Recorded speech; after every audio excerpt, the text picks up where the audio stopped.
송파에서의 투표지 부족 사태를 겪고도 오세훈 후보가 역전을 해서 당선됐다라는 것. 어제 투표용지가 부족한 초유의 사태에 유권자들의 모습도 취재를 했습니다. 함께 보시죠.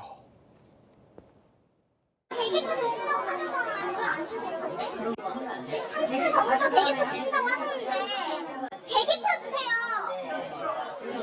어디요? 누가 들어갔어요? 대기표도 기다려야 돼요? 우리 6시 넘어서 투표를 찍게 되는 아니 여기 시간이니까 약간 해야죠. 대기표 투표 안 하시겠으면 얼마나 부적절한 말입니까 지금 이 상황에서. 투표 안 하시겠습니까? 작전 짰네 아주 그냥. 다들 몇 시간 정도 기다리신 거예요? 일단 1시간 하시게 1시간 선생님은 언제부터 오셔서 쭉 기다리신 거예요? 4시 반부터 지금까지 계속 기다리고 있습니다. 1시간 반. 이 투표용지를 애초에 유권자 수의 반주 정도밖에 안 뽑는다는 게 참 어이없습니다. 애초에 유권자 수만큼 뽑아는 게 기본인데 그거에 못 미치게 뽑는다는 것 자체가 말이 안 된다고 생각하고요. 기억하게 생각이 안 나네요. 시민들 말씀이 다 맞죠. 시민들 말씀이 다 맞죠. 50%밖에 투표용지를 준비하지 않았다라는 선관위 해명. 무슨 밖에 안 나오는데 두 분은 어떻게 생각하세요? 어제 그 선관위 투표용지가 부족하다는 걸 듣고도 믿기가 어려운 상황 아니었습니까? 우리 같이 있었잖아요. 같이 개표 방송했잖아요. 예, 그래서 아니 선관위가 그동안 이제 부실 관리한 여러 사례들은 있었습니다만 투표용지가 부족해서 지금 투표를 못 하고 있다는 얘기는 상상도 못 해온 이야기여서 네네.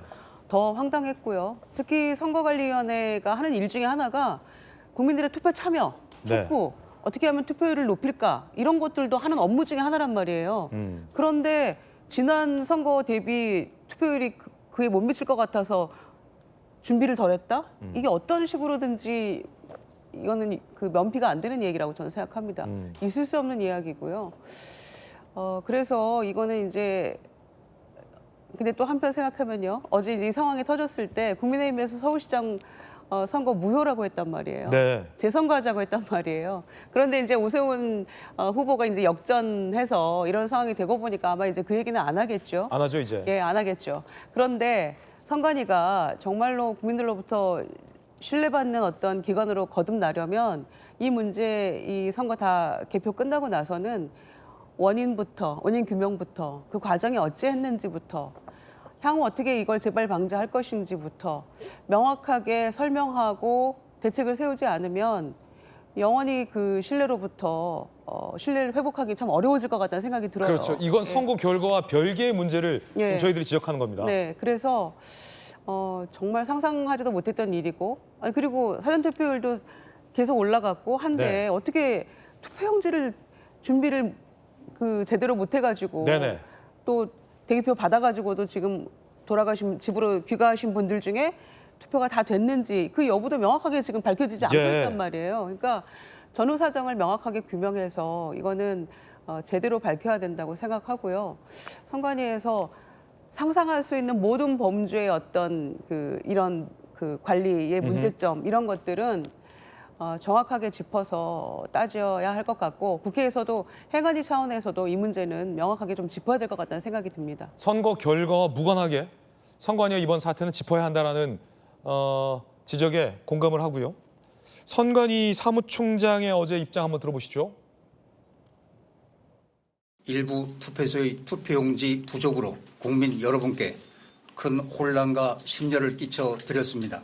소중한 주권을 행사하기 위해 투표소를 찾아주신 국민께 불편을 드리고 엄정한 선거 관리에 대한 국민의 신뢰를 훼손한 점에 대해 책임을 통감하며 깊이 사과드립니다. 선관위는 해당 사실을 인지한 즉시 투표용지가 부족한 투표소로 투표용지를 이송하였으며 해당 투표소에서 대기 중인 유권자는 마감 시각이 지나더라도 정상적으로 투표할 수 있도록 조치하고 안내하였습니다. 중앙선관위는 이번 사안을 엄중히 인식하고 있으며 개표가 종료되는 즉시 일부 투표소의 투표용지가 부족했던 원인과 문제점을 정확히 파악하여 재발 방지 대책을 마련하겠습니다.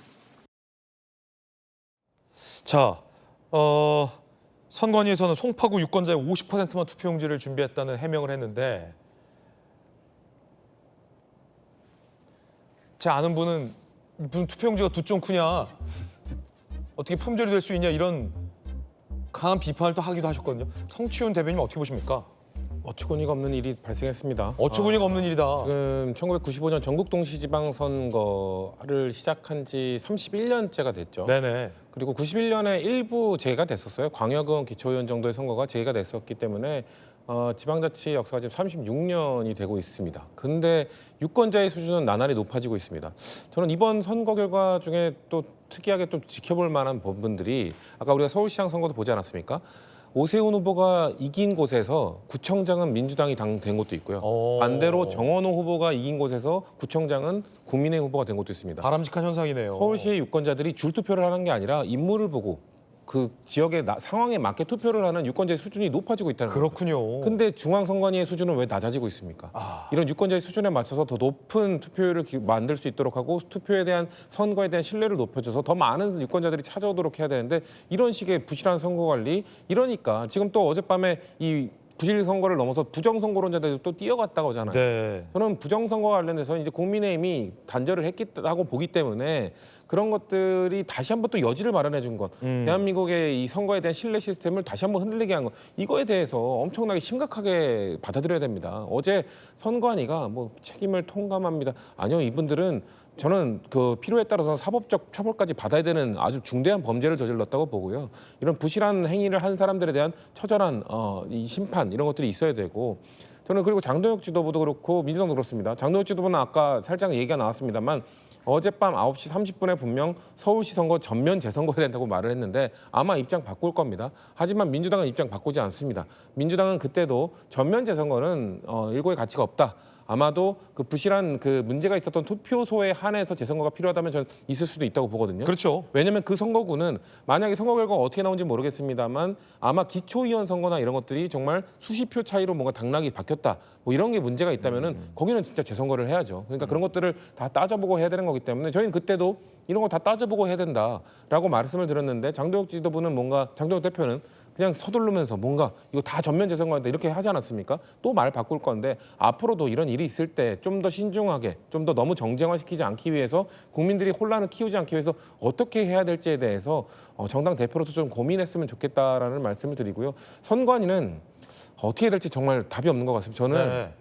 선관위의 독립성 때문에 이들을 건드리는 것, 이들을 개혁하는 것에 대해서 정치권이 깊숙이 개입하지 못했었는데 정말 이번만큼은 행안위에서 선관위를 어떻게 해야 될 것인가, 뭐 진짜 필요하다면 뭐 전면 해산시켜버리고 다시 만들어야 될 것인지 정말 진중한 논의가 필요하다. 선관위에 대한 신뢰는 이미 저희가 지금 선관위를 저희는 신뢰하는 게 아니거든요. 저희도 마찬가지입니다. 선관위가 이런 식으로 선거 관리를 한다면은 국민들에게 이 수준 높은 점점 높아지고 있는 유권자들의 수준에 맞춘 선거 시스템, 선거 관리 시스템을 보여드릴 수 없다면은 정말 선관위를 어떻게 운영할지에 대해서 정치권이 머리 맞대고 좀 진지하게 고민할 때가 정말 왔다고 생각합니다.